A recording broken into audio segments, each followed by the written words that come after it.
એક યુવાન છે ને પોતાના જીવનથી એકદમ નિરાશ થઈ ગયેલો. એને લાગતું હતું કે હવે મારે જીવીને કંઈ ફાયદો જ નથી, મારી કોઈ કિંમત જ નથી. એટલે એ વ્યક્તિ મનોમંથન કરતો કરતો એક જ્ઞાની મહાત્મા પાસે પહોંચ્યો અને એને મહાત્માજીને કહ્યું કે મહાત્માજી, મને મારી કોઈ કિંમત જ નથી, કોઈ મારી વેલ્યુ જ નથી કરતું, મારે જીવવું જ નથી, આ જીવીને ફાયદો શું?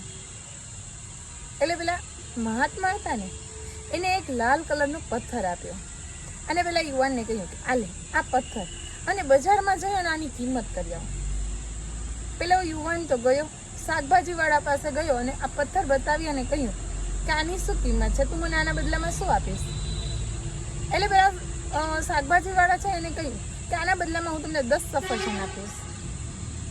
પથ્થર વેચવાનો નહોતો પણ એની કિંમત નક્કી કરવાની હતી.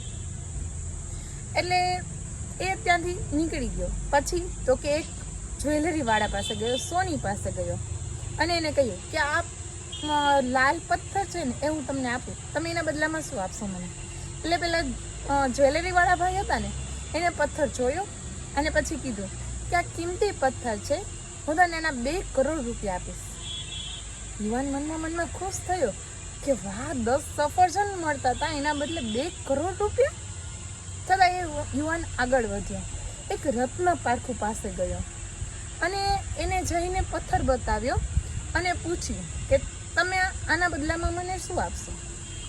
એટલે પેલા રત્ન પારખુએ કહ્યું કે હું આના બદલામાં આ પથ્થર છે ને તો અમૂલ્ય છે, આના બદલામાં મારી પાસે જેટલી સંપત્તિ છે એટલી હું તને આપી દઉં ને તોય ઓછી પડે. એટલે પેલો યુવાન તો છે આ બધું સાંભળી અને હરખાતો મહાત્માજી પાસે આવ્યો અને એને બધી વાત કરી. એટલે મહાત્માજીએ કહ્યું કે તારી કોઈ કિંમત નથી, વેલ્યુ નથી એવું નથી, પણ આપણે જેની પાસે રહીએ છીએ, આપણી આસપાસ જે લોકો છે ને એના ઉપરથી આપણી કિંમત નક્કી કરે. અને બીજી વસ્તુ એ કે શાકભાજીવાળો છે એ શાકભાજી જેટલી જ કિંમત કરે. એટલે રહેવાનું હંમેશા સારા વિચારવાળા વ્યક્તિઓ સાથે, જેથી આપણા વિચારો પણ ઉચ્ચ બને અને આપણું જીવન પણ ઉચ્ચ બને.